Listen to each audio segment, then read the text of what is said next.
चाहिए। लेकिन हम लोग क्या क्या समर्पण करते हैं? कुछ समर्पण नहीं करते हैं। कहते हैं सब कुछ तुरे चला, लेकिन भीतर से कहते हैं सब कुछ मेरे हैं। ऐसे ख्याल में रहेंगे, शरीर सार्थक नहीं होगा। शरीर सार्थक तब होगा जब हम सब कुछ परमात्मा को समझेंगे।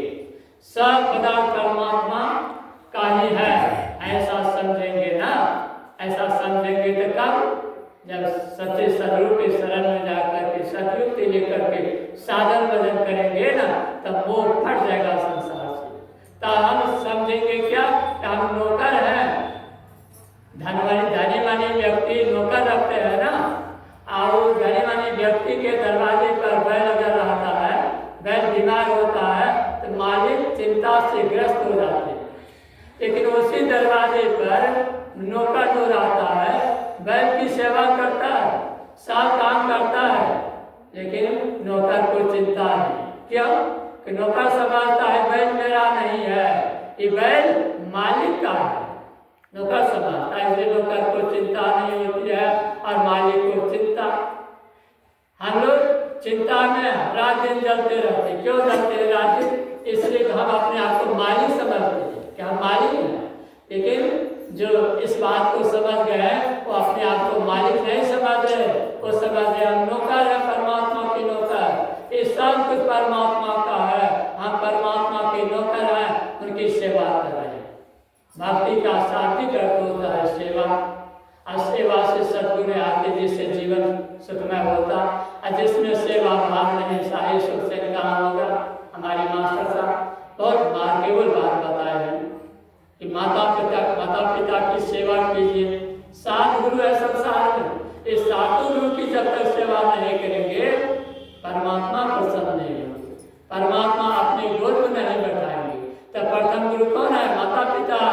माता पिता की सेवा करेंगे, गुरु प्रसन्न हो जाएंगे, और गुरु प्रसन्न हो जाएंगे ना तो परमात्मा प्रसन्न हो जाएंगे।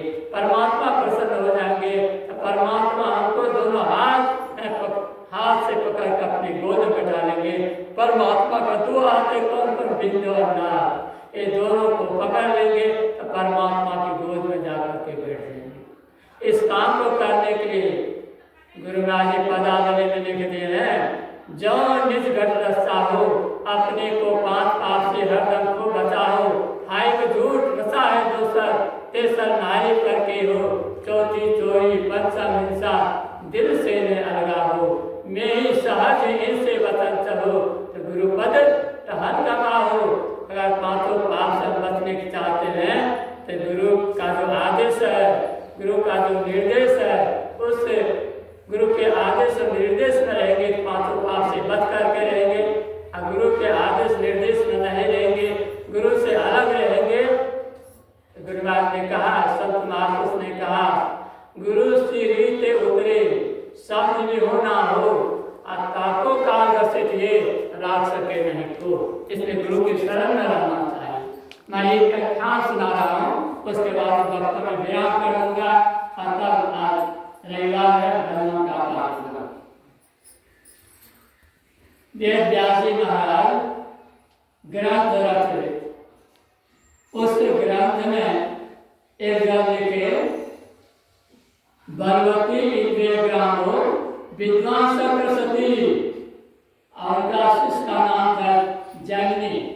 जैमिनी बहुत बड़ा विद्वान। वेद व्यास जी महाराज जो ग्रंथ रच रहे थे उसका शुद्धिकरण करते थे जैमिनी। तो वेद व्यास जी महाराज जी लिखे ना, बलवती इंद्रिय ग्रामो विद्वान सरस्वती, तो जैमिनी को बात लग गई। उन्होंने कहा विद्वान को इंद्रिया कैसे कब्जा कर लेगी? गुरुवार ये श्लोक जो लिखे आप गलत है। वेद व्यास जी महाराज कहते हैं, अरे लिखते लिखते दिमाग बहुत हो जाता है ना, तब तक दूसरा श्लोक का जांच करो। और थोड़ा जाता हूँ, टहल करके आता हूँ, दिमाग फ्रेश हो जाएगा, फिर लिखेंगे। अब वेद व्यास जी महाराज टहलने ख्याल उधर निकल गए, और उनकी माया आ गई, माया फैला दी, मन मन हवा चलने लग गई, और बूंदे बूंदे पानी पड़ने लग गए। उसी बीच में एक 16 वर्ष की युवती भीजती हुई सामने आश्रम के सामने भागी। जैमिनी ने कहा, बहन ये ठंड का समय है, मंद मंद हवा चल रही है, बूंदे बूंदे पानी पड़ रहे हैं, झड़ी लगी हुई है, अरे ठंड लग जाएगा, शरीर बेकाम हो जाएगा, आओ आओ मेरे आश्रम आ जाओ। तो युवती ने कहा, मुझे पराये पुरुष पर विश्वास नहीं है। कहा, तुम नहीं जानती हो बहन, मैं वेद व्यास जी महाराज का शिष्य हूँ और बहुत बड़ा विद्वान हूँ, और मेरे गुरुराज जो ग्रंथ लिखते हैं उस ग्रंथ का श्लोक को मैं जांच करता हूँ। तुमको विश्वास नहीं है, विश्वास करो, मैं साधु हूँ, लेकिन सब साधु थोड़े हैं, वेद व्यास बहुत साधु हो, लेकिन वेश बनाने वाले सब साधु नहीं।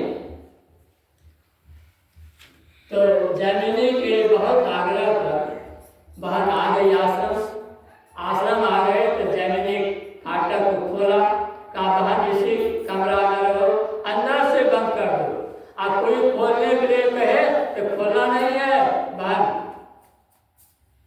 कुछ देर के बाद में जैमिनी उस युवती को जो देखा था, धीरे धीरे धीरे धीरे उस युवती के रूप जैमिनी के अंदर में घर करने लगा। उसी अब जैमिनी चिंतन मनन क्या करेंगे, और युवती के ही रूप के चिंतन मनन करने लगा। और युवती के चिंतन मनन करते करते आसक्ति आ, और ध्यान क्या करेंगे, और उसी के रूप का चिंतन मनन करते करते करते करते उस युवती के फाटक के सामने लाया, ठोकर दिया, कहा, बहन फाटक खोलो, मैं जैमिनी हूँ, फाटक खोलो। अंदर से आवाज आई, नहीं मैं फाटक नहीं खोल सकती, वेद व्यास जी महाराज शिष्य का आदेश है। कहा, मैं जैमिनी बोल रहा हूँ, वेद व्यास जी महाराज का मैं शिष्य हूँ, फाटक खोलो। लेकिन ज्योति फाटक को खोल ही नहीं रहे। लेकिन खरपतवार का आश्रम था, ऊपर चढ़ा जैमिनी, खरपतवार को हटाया, उठा जो क्या हुआ था उसको उठाया, इसी तरह से घर में घुसा, आदेश करके कहा, देखो तुम बहुत सुंदरी हो, मैं भी सुंदर हुआ साधु, तो हमसे विवाह करो। युवती ने कहा, अवश्य विवाह करूंगी, आपसे विवाह नहीं करूंगी तो किससे करूंगी, मैं भी सुंदरी हूँ, आप भी सुंदर है, और उसमें साधु है, वेद व्यास जी महाराज के शिष्य है, अवश्य मैं शादी करूंगी। लेकिन मेरे खानदान में, मेरे वंश में एक शर्त है। का क्या शर्त है? कहा, लड़का घोड़ा बनता है और लड़की उस घोड़ा पर बैठती है, और तब किसी देव मंदिर में जाकर के विवाह। काम जब सवार होता है विवेक मर जाता है, बुद्धि खत्म हो जाती है। जैमिनी के मन में हो गया तो जंगल है ना, यहाँ पर देखेंगे थोड़े काल की घोड़ा बन जाता हूँ, तो इस युवती से मेरा विवाह हो जाएगा। जैमिनी घोड़ा बना, उस पर युवती सवार हो गई, बैठ गई। अब पास में एक शिव मंदिर था, और दोनों शिव मंदिर को जा रहे हैं, और उससे पहले वेद व्यास जी महाराज उस शिव मंदिर के बरामदी पर बैठे हैं, जप कर रहे हैं, ध्यान कर रहे हैं।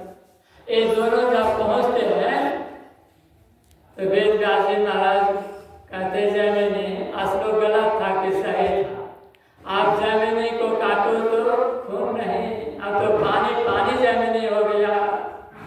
तुरंत युवती को अपने पीठ से उतारा, नीचे गिरा दिया, अब वेद व्यास जी महाराज के पास में जाकर के गिर गया लाठी की तरह, हुजूर माफ कर दीजिए, माफ कर दीजिए, गलती हो गई, माफ कर दीजिए हुजूर, श्लोक सही था श्लोक, मैं पहले नहीं जाना कि श्लोक गलत है कि सही है।